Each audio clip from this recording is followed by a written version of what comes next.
All right, so if I wanted to make an object like tie to a mesh and have those objects move around as the mesh deforms, then instead of trying to copy the movements, we can actually tie different objects, to parts of a mesh.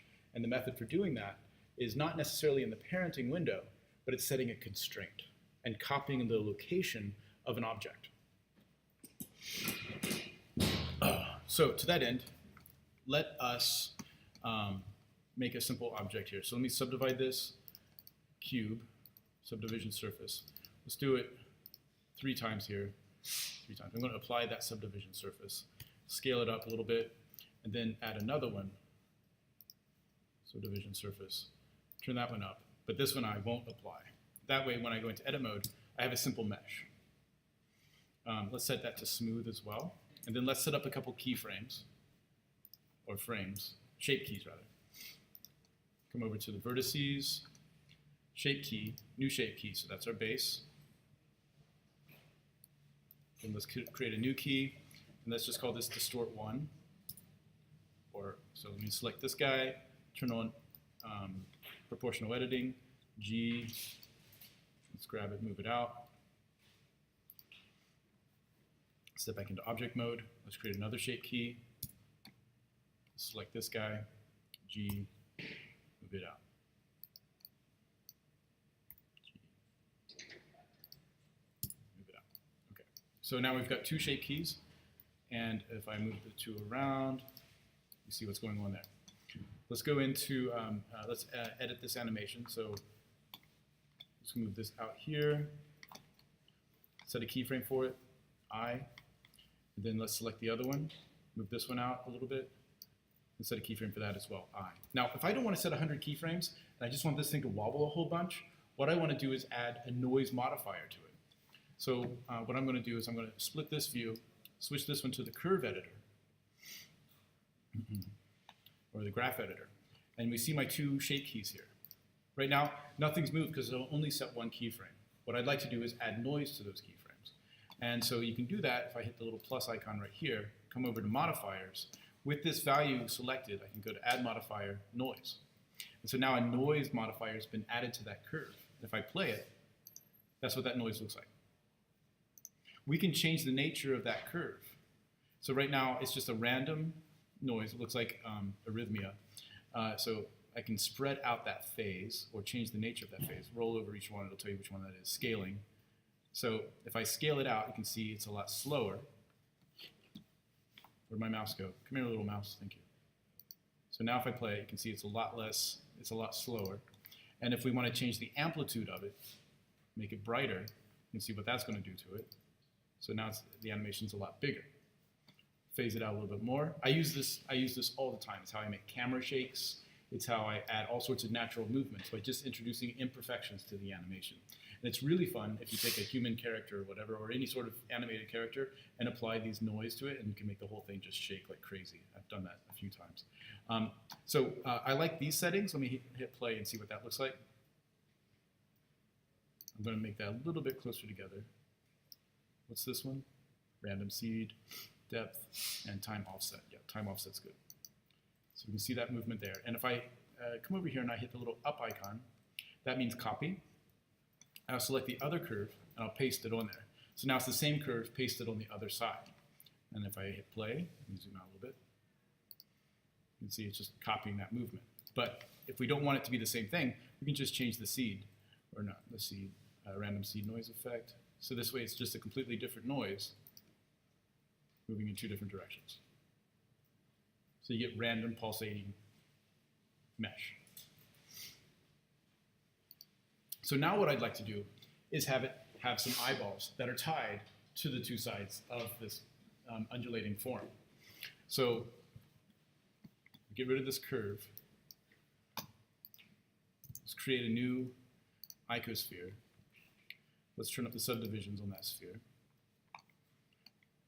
And this icosphere is going to be called, let's make it left eye.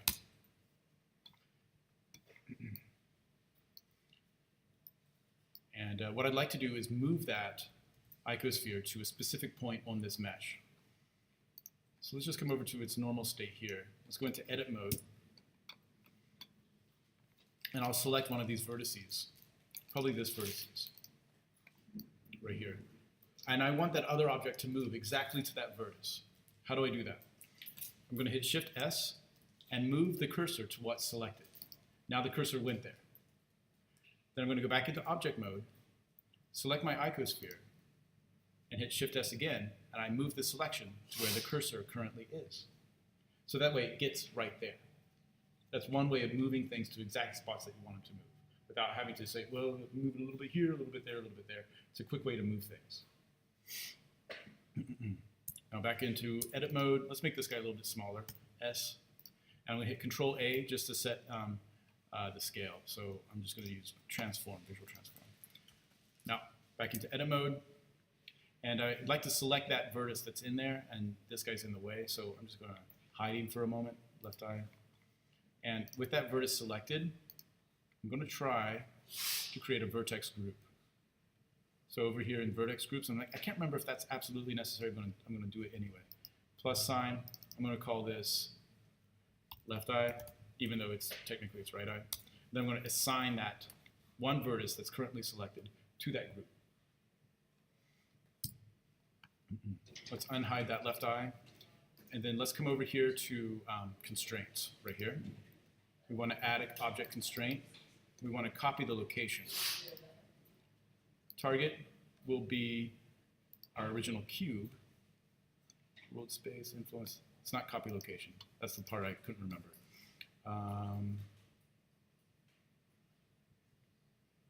Action, camera solve, camera. Clamp 2. Nope. Child of cube. Oh, you know what's wrong? I've got the wrong object selected. That's what's wrong. So there. Copy location, cube, and then the vertex group we want to tie it to, left eye. Now it might be somewhere else. Let's see, where is it? There it is. Good, that worked. So now it's copying the location of that part of the vertex perfectly. So what's that process again? Let's create another eye, Shift A. Let's create another icosphere here. Let's scale it down a little bit. Let's set the scale, Control A, visual transform. Then select the mesh that we want to stick it to. Edit mode. Let's put it right here on this vertex right here. So with that vertex selected, I come over to the vertices, and I create another vertex group. And this will be called right eye. Then I assign it. I know it's assigned because if I hit A to deselect, and then I select the vertex group here, and I hit select, you see it become reselected. Does that make sense? So I'd like to move my icosphere to this very point. So I hit Shift A, and it's not really necessary to do this, actually. Let's try it without doing this, to moving the eye over there. I think it won't be necessary at all. So anyway, object mode, select my icosphere, and then constraints, copy location. Location is the cube, and the vertex group is the right eye. There we go. So we don't have to actually move it there. I just did it there to illustrate that fact. All right, so now if I hit play, and there we go. So now those two spheres are stuck to that part of the mesh. And if I wanted to animate that or change the nature of that motion that I had on those noise keys, let's open up the curve editor again and select our cube here, and because it still is, or originally was a cube, that's why it's called a cube, and change this view to our curves. And so here we see our curves. Hit the little toolbox there. Modifiers, let's spread out on this one. Let's just make that further apart. Turn down the amplitude a little bit. Do the same with the other one. Spread it apart. And you can also change the time offset. Sometimes that's an easy way of adding randomness. And then let's see what that looks like. Bloop, bloop, bloop, bloop, bloop, bloop, bloop, bloop.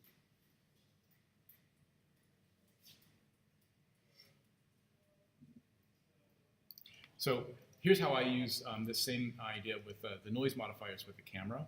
Let's look through the camera. And let's hit Shift F, and I'll just move the camera around. Left click. And then in order to use a noise modifier, you have to have at least one keyframe. So I'm just going to hit I and set a lock rod. Set a keyframe for the camera lock rod. So now we see the camera has 3 keyframes. And I'll just add a modifier, noise.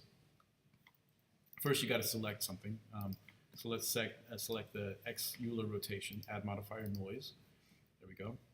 And sometimes it's hard to see. If you don't see it, hit the tab key, so then you'll see actually your modifier. So the noise modifier on a camera looks like this by default. Clearly it's way too close together. So let's spread it out. Spread out the noise a whole bunch. Turn down the amplitude, because usually you just need something weak. And so now if I hit play, see it's still shaking too much, so let's change that to 0.1.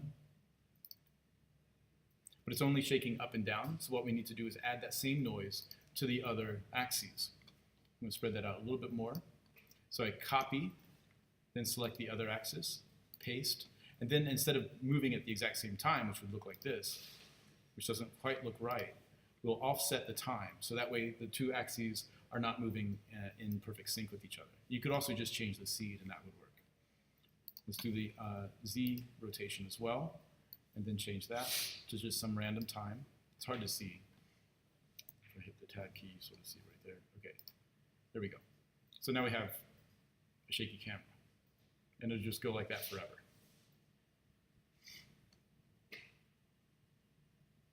It's a quick way to build some organic looking motion without actually doing too much.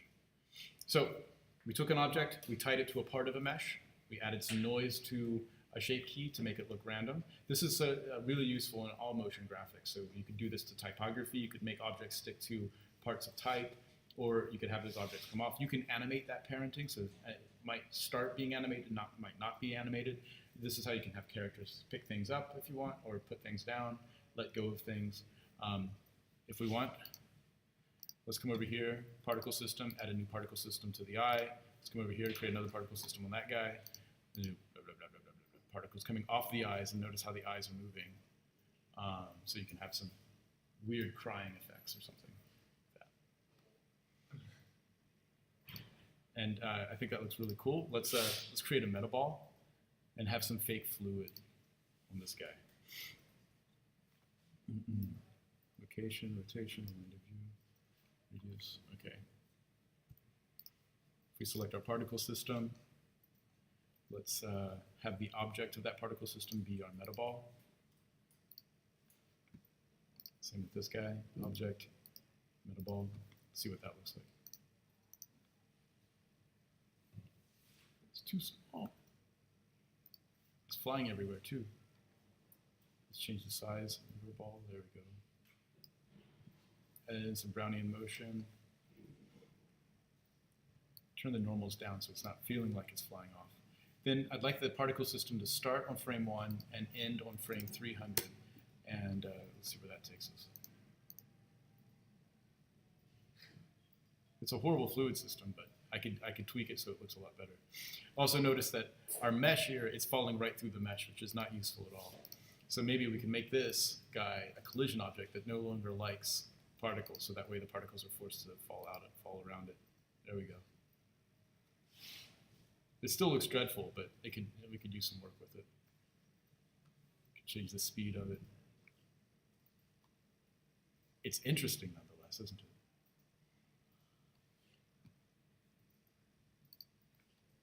Anyway, questions on that? No? Are there any more creatures we can see? All right, let me stop this recording.